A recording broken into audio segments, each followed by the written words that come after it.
আজ আমরা এমন একটা কেস ফাইল নিয়ে কথা বলবো যেটা শুনলে গায়ে কাটা দিতে পারে। Code name the scarecrow pact. এটা কোনো সাধারণ অপরাধের তদন্ত ছিল না, এটা এমন এক ঘটনার দলিল যেখানে স্বাভাবিক যুক্তি, বিজ্ঞান সবকিছু ভেঙে পড়েছিল।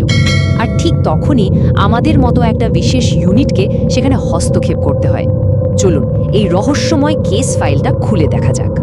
File number 724, code name the field of sols.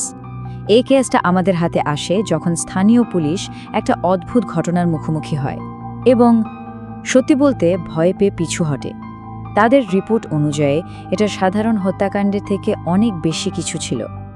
পরিস্থিতি কতটা অস্বাভাবিক ছিল সেটা আমাদের লিড ইনভেস্টিগেটরের প্রথম লগ এন্ট্রিটা পড়লেই বোঝা যায়। তিনি লিখেছিলেন, পুলিশ পালিয়ে গিয়েছিল। তাদের কথা অনুযায়ী হাজার হাজার কাক নাকি তাদের ওপর হামলা চালায়। ঠিক তখনই আমাদের ডাকা হয়। বুঝতেই পারছেন, আমরা কোনো সাধারণ অপরাধের তদন্ত করতে যাচ্ছিলাম না। তো চলুন কেসটা শুরু করা যাক। প্রথম অধ্যায়, রিচুয়াল মার্ডার। এখান থেকেই আমরা ভিকটিমের পরিচয় আর ঘটনাস্থলের সেই সব অদ্ভুত ব্যাপারগুলো জানতে শুরু করব যা এই মামলাটাকে আর 5টা কেস থেকে একেবারে আলাদা করে দিয়েছে। প্রাথমিক রিপোর্টটি কী ছিল? ভিকটিম সুলাইমান, একজন সাধারণ ক্ষেত পাহারাদার। একটা নির্জন ধান ক্ষেত থেকে তার মৃতদেহ উদ্ধার হয়। কিন্তু যে জিনিসটা আমাদের সবার নজর কাড়ে সেটা হলো অ্যানোমালি কলামটা, যেখানে লেখা প্রচলিত আইন প্রয়োগকারী সংস্থা পিছু হটেছে। এটা কিন্তু সচরাচর হয় না, আর এটাই ছিল আমাদের জন্য প্রথম রেড ফ্ল্যাগ। আচ্ছা, এবার চলুন সরাসরি ক্রাইম সিনে যাওয়া যাক, কারণ সেখানেই অপেক্ষা করছিল আসল চমক, বা বলা ভালো আসল ভয়।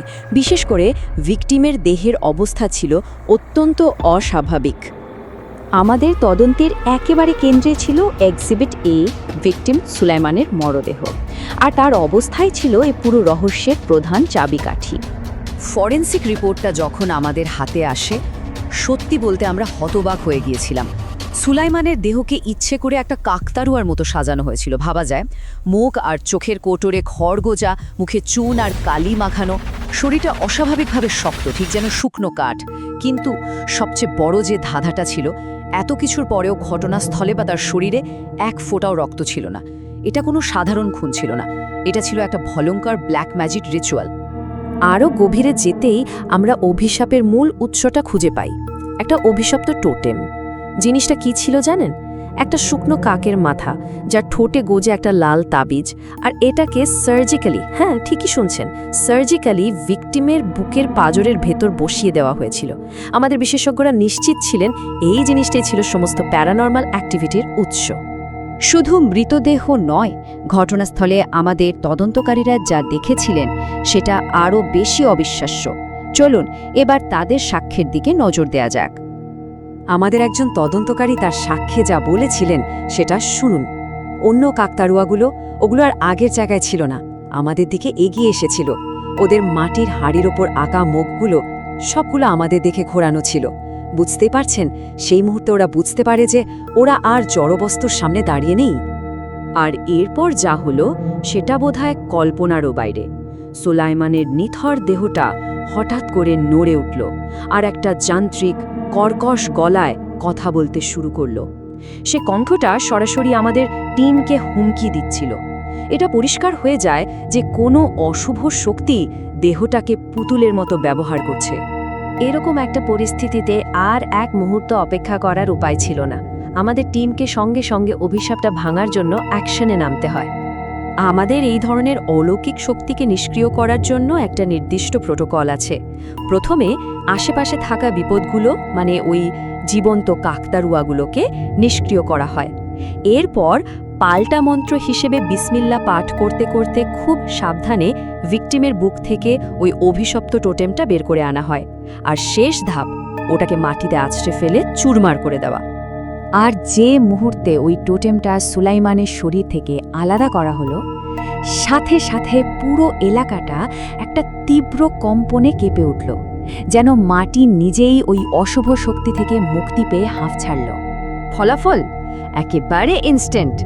সব প্যারানর্মাল অ্যাক্টিভিটি সঙ্গে সঙ্গে বন্ধ। যে কাকতারুয়াগুলো নড়াচড়া করছিল সেগুলো আবার সাধারণ খড়ের গাদায় পরিণত হলো। আর সুলেমানের দেহটা একেবারে শান্ত, নিস্তেজ হয়ে গেল।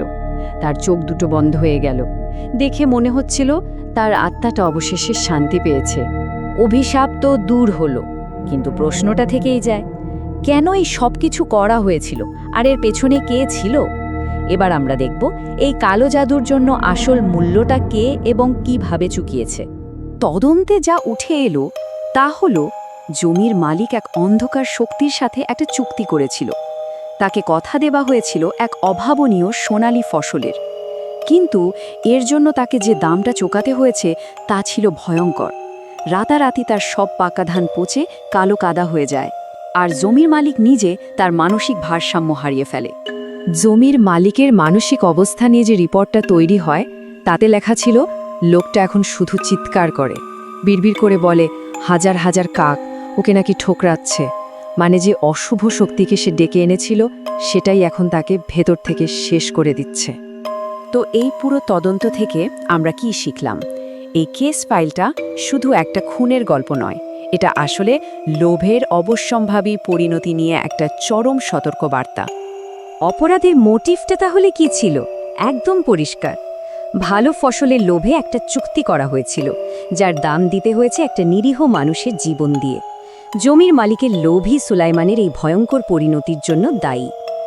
এই পুরো ঘটনাটা আমাদের একটা গভীর প্রশ্নের মুখে দাঁড় করিয়ে দেয়, তাই না? যখন একটা আত্মার বিনিময়ে ফসল ফলানোর চেষ্টা করা হয়, তখন সেই পুরস্কারটা আসলে কে পায়?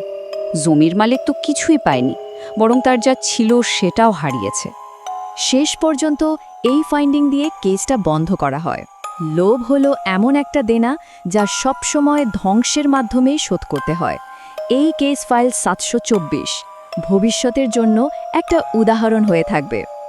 বন্ধুরা, তোমাদের ছোট্ট একটা সাপোর্টই আমার বড় অনুপ্রেরণা। নিচের লাল বাটনটা একবার টাচ করে দাও প্লিজ।